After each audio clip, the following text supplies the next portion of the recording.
ശരി, ഫാദർ സമ്മതിച്ചു. അങ്ങനെ അവൾ കൊടൈക്കനാൽ ഇന്റർനാഷണൽ സ്കൂൾ എന്ന് പറയുന്ന അവിടെ IB ആണ് സിലബസ്, ഇന്റർനാഷണൽ ബാക്കലറേറ്റ്. അവിടെ പോയി പഠിച്ചു. അത്യാവശ്യം ഭംഗിയായിട്ട് പഠനം കഴിഞ്ഞ് തിരിച്ചെത്തി കഴിഞ്ഞ് അവൾ ഇവിടെ നമ്മുടെ ചങ്ങനാശ്ശേരിയിലെ അസംഷനിൽ അഡ്മിഷൻ കിട്ടി. അവിടെ ജോയിൻ ചെയ്തു. 1 വർഷം കഴിഞ്ഞപ്പോൾ ഗാന്ധിജി യൂണിവേഴ്സിറ്റി അവളോട് പറഞ്ഞു, നിന്റെ ഈ കോഴ്സ് ഞങ്ങൾ അംഗീകരിക്കുന്നില്ല, നീ തിരിച്ചു പോയിക്കോളൂ, നിന്നെ ഇവിടെ പഠിപ്പിക്കാൻ പറ്റില്ല എന്ന് പറഞ്ഞു.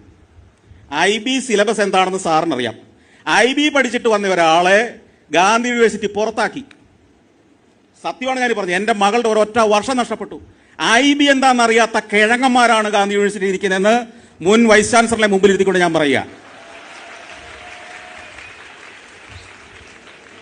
ഇവന്മാരല്ലേ നമ്മുടെ വിദ്യാഭ്യാസത്തെ പരിഷ്കരിക്കാൻ പോകുന്നത്? ഇവന്മാരല്ലേ നിങ്ങളെ നല്ല ഗതിയിൽ എത്തിക്കാൻ പോകുന്നത്?